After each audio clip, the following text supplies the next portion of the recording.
ನಮಸ್ತೆ ಎಲ್ಲರಿಗೂ. ಈ ವಿಡಿಯೋದಲ್ಲಿ ನಾನು ಫ್ರೆಶ್ ಆಗಿ ಆರೆಂಜ್ ಜ್ಯೂಸ್ ತಯಾರಿಸುವಂತಹ ವೆಂಡಿಂಗ್ ಮಿಷಿನ್ ನ ತೋರಿಸ್ತಾ ಇದ್ದೀನಿ. ಈ ವೆಂಡಿಂಗ್ ಮಿಷಿನ್ ಯೂಸ್ ಮಾಡೋದು ತುಂಬಾನೇ ಈಸಿ. ನಾವು 1000 ನೋಟ್ ನ ಯೂಸ್ ಮಾಡಬಹುದು, ಇಲ್ಲ ಅಂತ ಹೇಳಿದ್ರೆ ಕಾಯಿನ್ಸ್ 500 and 150 N ಆ ಥರ ಯಾವುದೇ ಕಾಯಿನ್ಸ್ ನ ಯೂಸ್ ಮಾಡಬಹುದು. ಸೊ 1 ಕಪ್ ಜ್ಯೂಸ್ಗೆ 500 N ಚಾರ್ಜ್ ಆಗುತ್ತೆ. ಸೊ ಒಂದು ಸತಿಗೆ 1 ಕಪ್ ಜ್ಯೂಸ್ ಮಾತ್ರನೇ ಇಲ್ಲಿ ತಯಾರಿಸೋದು. ಸೊ ನಾವು ಕಾಯಿನ್ ಅಥವಾ ನೋಟ್ ಹಾಕಿದ ತಕ್ಷಣ ಅಪ್ರಾಕ್ಸಿಮೇಟ್ ಆಗಿ 3 ಇಂದ 4 ಆರೆಂಜು ಫ್ರೆಶ್ ಆಗಿರೋದು ಇಲ್ಲೇ ಪಿಕ್ ಆಗುತ್ತೆ. ಅದಾದ ನಂತರ ಹಾಫ್ ಕಟ್ ಆಗಿ ನೀಟಾಗಿ ಸ್ಕ್ವೀಸ್ ಆಗುತ್ತೆ. ಸ್ಕ್ವೀಸ್ ಆಗಿ ಒಂದು 200 ml ಅಷ್ಟು ಜ್ಯೂಸು ಕಪ್ಪಲ್ಲಿ ಫಿಲ್ ಆಗುತ್ತೆ. ಫಿಲ್ ಆಗಿದ ತಕ್ಷಣ ಎಲ್ಲೂ ಚೆಲ್ಲಬಾರ್ದು ಅಂತ ಹೇಳಿ ಒಂದು ಪ್ಲಾಸ್ಟಿಕ್ ಲಿಡ್ ಅದಷ್ಟಕ್ಕೆ ಅದೇ ಕವರ್ ಆಗುತ್ತೆ. ಅದಾದಮೇಲೆ ಇಲ್ಲೇ ವೆಂಡಿಂಗ್ ಮಿಷಿನಲ್ಲೇನೆ ಸ್ಟ್ರಾ ಕೂಡ ಇರುತ್ತೆ. ನಾವು ಸ್ಟ್ರಾ ಯೂಸ್ ಮಾಡಿ ಜ್ಯೂಸ್ನ ಕುಡಿಬೋದು.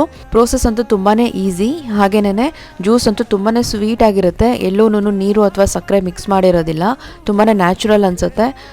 500 Nಗೆ ನಿಜವಾಗ್ಲೂ ವರ್ತ್ ಇದೆ. ನೀವೆಲ್ಲಾದರೂ ಈ ಥರ ನೋಡಿದ್ರೆ ಖಂಡಿತ ಟ್ರೈ ಮಾಡಿ. Thank you.